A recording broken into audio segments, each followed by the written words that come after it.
Boa noite, tudo bem com vocês? Eu também estou bem, hoje meu dia foi muito bom. Estou cansada, sim, com sono também. Mas, tudo bem, porque eu queria muito vir aqui. Já tinha muito tempo que eu não vinha, porque eu fiquei dodói. Meu nariz também saiu. Mas, agora eu tô um pouco melhor, então eu falei assim, eu quero muito ir, porque eu estou irritada de não estar fazendo. E é isso, estou me esforçando nesse momento pra poder fazer, porque eu realmente gosto. Ok? Ok. E eu queria falar de um assunto que eu tava já há muito tempo pra falar, porque eu já tinha planejado sobre o que falar há um tempão. E aí eu fiquei dodói, e aí não rolou. E é sobre isso, mas hoje vai. Então, eu queria falar sobre como nós vivemos numa sociedade muito adoecida. Muito adoecida. Clarissa, mas o que isso tem a ver? Isso realmente muda alguma coisa na minha vida? É assim, se você colocar sua cabecinha pra funcionar por 2 segundos, sim. Porque daí você vai começar a refletir sobre algumas coisas, que é o quanto das suas feridas não curadas você enxerga no outro. E aí eu acho que a sociedade tá vivendo um grande problema de uma bola de neve, de um bando de gente ferida, que tá jogando suas feridas em cima de outras pessoas e tornando-se uma generalização absurda. Por quê? Porque a gente tem aquela ideia, que provavelmente você já ouviu, que é você não pode confiar nas pessoas. Você não conhece o coração das pessoas. Você, de boa intenção, o inferno está cheio. A gente vive escutando esse tipo de coisa e o que a gente cria? Uma imagem muito negativa sobre a própria sociedade em que nós vivemos como seres humanos. E aí, o que acontece? Eu começo a ficar insegura. Eu começo a ficar insegura de viver. Porque eu não posso confiar nas pessoas, porque eu tenho que ter medo das pessoas, porque eu não sei o que elas estão pensando. E certamente eu não sei o que elas estão pensando, o que eu tenho que pensar? O pior. Elas estão pensando sempre o pior. E isso acaba por ser uma questão que é muito complicada, porque daí eu fico tentando me provar para as pessoas, provar que eu estou falando a verdade, porque todo mundo mente, então a pessoa também vai ter essa visão de mim. E aí eu preciso de provas também das outras pessoas e não observo aquilo. Eu realmente preciso de provas. Eu preciso que você não só me fale alguma coisa, porque a sua palavra não é o suficiente. Eu preciso que você me mostre, que você me dê provas, que você me mande prints. Aí sim eu posso confiar na sua palavra. Tirando isso, não dá. Mas isso é uma ferida que a gente traz, sabe? Isso daí é uma ferida de muita coisa que a gente fica escutando e de momentos que a gente vive na nossa vida. Porque imagina, o que o nosso cerebrinho adora é previsibilidade. Então, quando alguém mente pra gente, a gente tem uma quebra nessa previsibilidade. A nível emocional, existe uma questão também de que a gente sente que, poxa, houve uma quebra na nossa ligação, houve uma quebra no nosso relacionamento, uma quebra de confiança. E isso acontece muitas vezes na nossa vida e começa desde muito novo, porque mentir faz parte da coisa. Assim, as pessoas mentem por vários motivos, por medo, por vergonha, enfim. E nós, quando recebemos uma mentira de algo que a gente tinha expectativa ou que a gente premeditava ser de uma maneira, isso dói. Isso dói porque a gente fica naquela de, poxa, podia ter me falado, poxa, isso doeu, poxa, isso foi muito imprevisível, não gostei disso aqui, não achei interessante, isso aqui não. E a gente vai criando essas coisinhas e ao mesmo tempo ainda tem as pessoas falando pra gente, você não pode confiar nas pessoas, você tem que ter medo das pessoas. É claro que é importante, principalmente quando a gente fala sobre crianças, para que ela não confie, sei lá, no adulto, cegamente, assim, por uma questão de cuidado, porque de fato o perigo dentro da sociedade, ele existe, mas também não é pra gente criar nas pessoas um medo absurdo de se relacionar com seres humanos, porque nós vamos fazer isso, nós precisamos disso. Porque quando a gente cria uma sociedade que acredita que todo mundo vai mentir, que todo mundo vai ser ruim, que todo mundo vai fazer, que eu não posso confiar em ninguém, a gente tem uma sociedade realmente muito protegida, mas profundamente solitária. E é isso que acaba por ocorrer, entende? E existe uma dificuldade da gente perceber que ser ferido faz parte. Que eu preciso abrir mão de duas coisas para poder viver e poder confiar, que é a parte difícil, que é eu não tenho controle e existe a possibilidade de eu ser ferido, sim, em todo relacionamento, com qualquer pessoa. E essa é uma possibilidade real. Só que a dificuldade é que a gente aprende que eu prefiro desconfiar antes do que sofrer depois. Sabe, me isolar antes, ficar sozinho antes, do que sofrer depois. Uma mentira, uma decepção, uma perda, uma ruptura. Só que realmente vale a pena viver uma vida se esquivando da vida? Porque, cara, a vida acontece. E assim, no máximo, o que vai acontecer é você ser uma pessoa muito solitária que vai sentir que você tá se traindo. E a real é que você vai estar mentindo pra você. Porque a verdade é que você quer se relacionar com pessoas, você quer conversar com pessoas, você quer viver. Então você, no fundo, tá sendo a pessoa que tá mentindo pra você. Entende? Então, ter essa noção e compreender que, ok, a sociedade, ela tem perigos, não é pra você ignorar tudo e sair dando sua confiança de mão beijada. Mas é aprender a fazer 3 coisas, que é observar. Observe as pessoas, observe ela em contextos, sabe? Experimentar, ou seja, testar mesmo, sabe? Se colocar em situações em que a pessoa poderia tomar uma decisão que fosse ruim, ou que fosse uma decisão que ela poderia, sei lá, observa, não sei, uma situação que fosse difícil ela falar pra você uma coisa. E aí ela decide falar isso pra você mesmo quando é difícil. Isso já é um ótimo começo pra você perceber que aquela pessoa em um momento difícil deu prioridade por te dar a verdade, por te dar a honestidade, mesmo quando fosse difícil. Mas você precisa se deixar viver pra você observar. Porque se você não se deixa viver, não tem como você vai. E aí você fica só sendo doido, generalizando coisas sobre as pessoas. Isso não é legal, porque você tá incluso no mundo das pessoas. Então significa que outras pessoas estão tendo essa visão de você. E aí você fica tentando se provar o tempo todo. E aí não tá legal isso. Entende? É uma bola de neve muito esquisita. E a terceira coisa, além de observar e se deixar experimentar, testar a coisa, é se deixar se decepcionar. Entende? Porque você pode observar e pode acontecer dessa pessoa realmente tomar uma atitude que não foi legal. De você saber que ela mentiu pra você, de você perceber que ela nunca contou nada, assim. E você pode se decepcionar. Só que você precisa aprender a se decepcionar.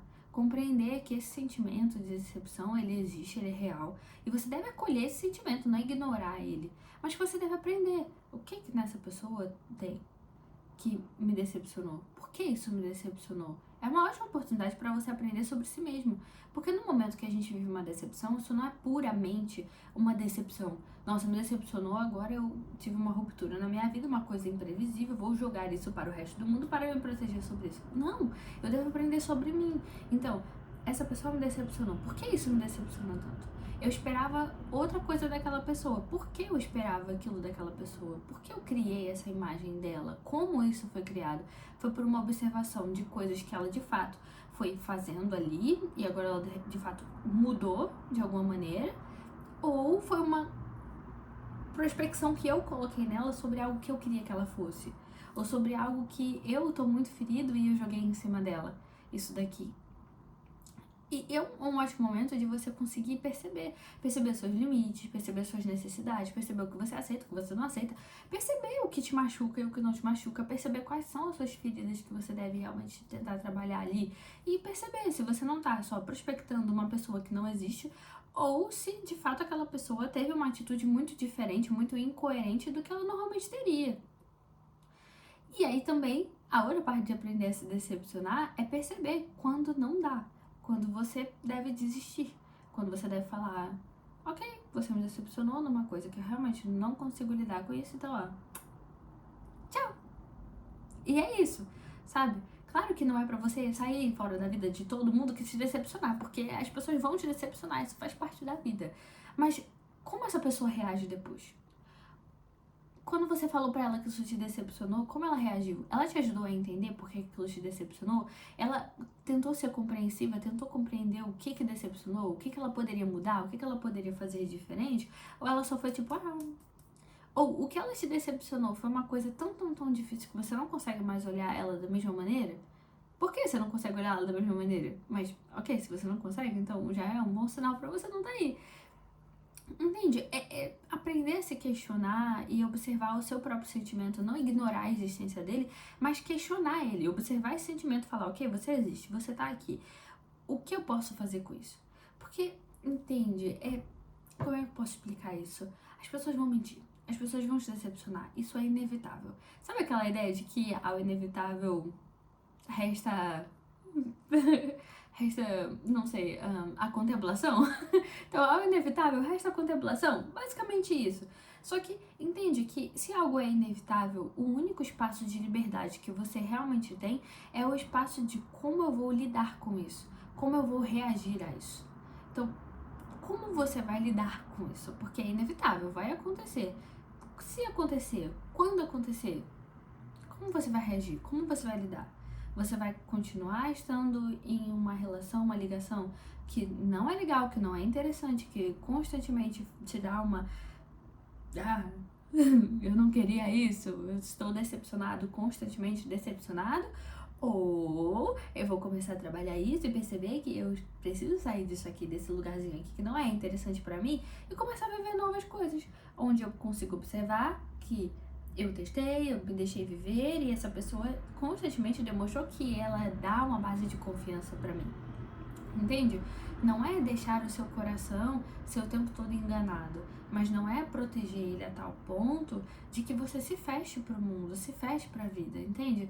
É o que eu sempre falo, que Deus nos chamou para ter vida, e vida em abundância, ou seja, vida pode ser medida, é abundante, entende? E uma vida abundante não é uma vida solitária, presa, sozinha, só se preocupando em se proteger, mas sabendo que você é capaz de sair de lugares que te machucam, sabendo que você é capaz de dizer, não, isso não é legal pra mim, e ver como a pessoa reage e decidir estar ou não ali.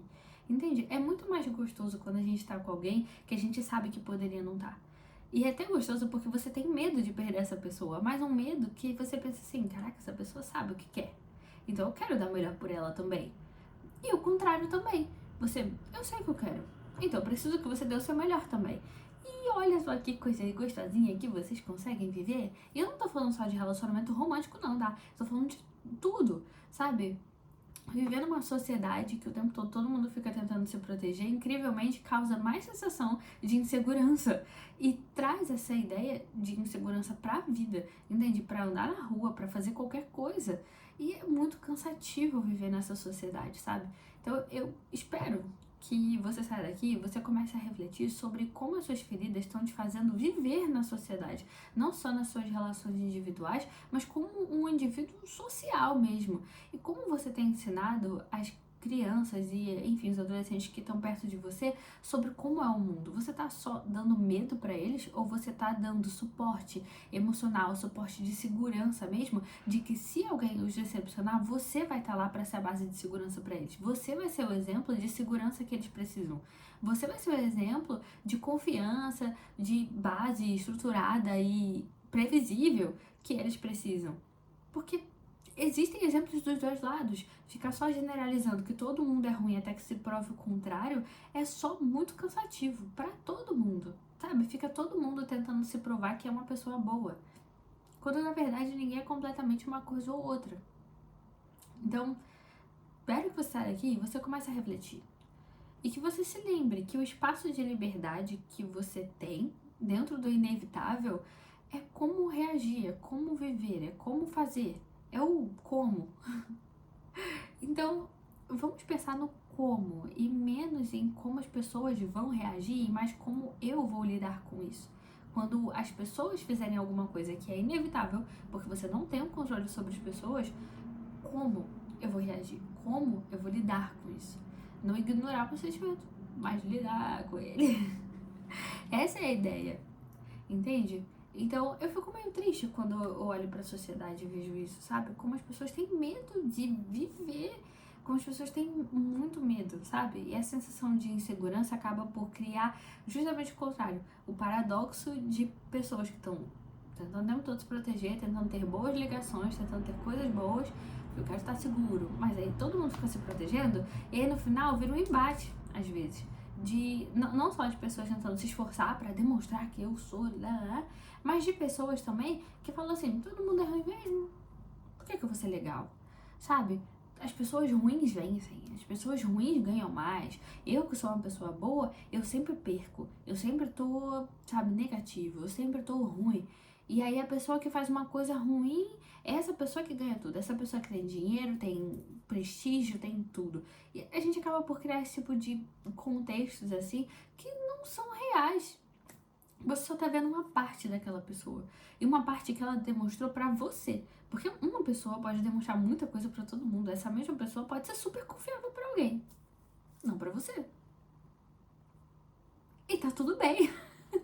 Sabe? Bem, não vai dar, mas ok. Sabe? Acontece. Entende? Essa foi a particularidade, aquele espaço que a pessoa deu pra você. E você pode decidir se aquele espaço serve pra você ou não. É isso, decida-se.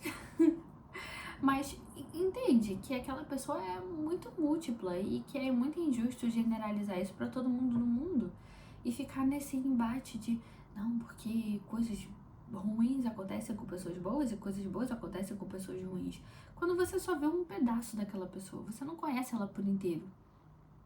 E mesmo se ela for totalmente ruim, você só vê um pedaço das conquistas dela. Você também tem as suas. A grama do vizinho sai e parece mais verde, sabe? Então, existem várias histórias bíblicas assim, mas eu acho que a que eu mais gosto nesse sentido é a de Davi e do Jonathan. Porque o Jonathan, ele era filho do Saul, que era o rei que queria matar Davi.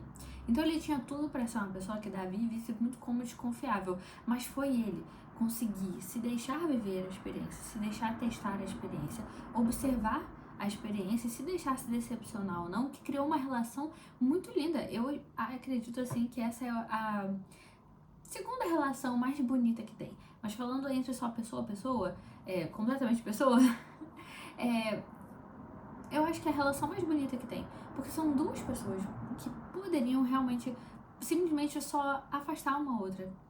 Ter uma repulsa uma pela outra, medo uma da outra, que quando se juntam se tornam uma grande dupla. Uma dupla muito bonita, uma irmandade muito bonita. Porque deram a oportunidade um ao outro de experienciar, de viver, de testar e de observar. E conseguiram observar neles coisas que eles poderiam nunca ter visto se eles não tivessem se deixado viver. Entende? Então, é meio triste olhar para a sociedade e perceber o quanto todo mundo tá com medo, todo mundo tá aflito, sabe? Mas é inevitável. Para nossa vida hoje, nesse momento, é inevitável. As gerações futuras, eu espero que possa ser diferente, e para isso depende de que nós lidemos com isso agora. Observemos o inevitável, contemplemos o inevitável, fazendo alguma coisa, sabe? Lidando com isso. Para que as gerações futuras possam ser um pouco mais soft nesse sentido. Mas que também possamos lidar no nosso micromundinho, sabe? Dentro da nossa família, dentro das pessoas com que a gente convive, dentro de novas pessoas que aparecem na nossa vida. Ter um pouquinho mais de habilidade de receber, sabe? Eu sei que a ideia é de que eu preciso ter confiança primeiro para eu depois poder dar confiança. Mas às vezes, se você colocar um pezinho ali na confiança, sem perder a sua cautela, de uma maneira mais equilibrada, sabe? Sem se prender completamente, mas sem se jogar totalmente. Mas se você der um pezinho, a pessoa também talvez dê outro pezinho. E se não der, só recua. Mas testa. E é isso. Era isso que eu queria falar.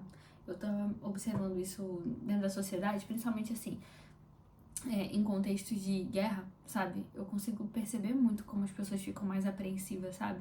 E como todo mundo começa a desconfiar das coisas. E eu imagino que seja muito difícil para quem tá, de fato, em um contexto de guerra, sabe? O mundo está em um contexto de guerra, mas imagina particularmente no contexto de guerra, como é tudo muito desconfiável. E é muito louco como a gente acaba por viver umas guerras que nem existem por desconfiar de todo mundo. Mas nesse contexto, eu fico imaginando como deve ser muito difícil, sabe? Você olhar para a pessoa que está do seu lado e desconfiar dela, sabe? Então, que nós possamos viver desse privilégio que a gente está tendo de não estar em um contexto bélico, assim, sabe? Tão presente, assim, no nosso contexto, que nós possamos realmente aproveitar desse privilégio para fazer boas conexões e se deixar viver conexões que sejam realmente reais e boas e fortes, sabe? Senão também, qual seria o objetivo de ter um coração, sabe? Por que Deus te colocaria um coração se você não pode usar ele, sabe? Então é isso. Espero que você tenha gostado, que você fique bem e que meu nariz melhore.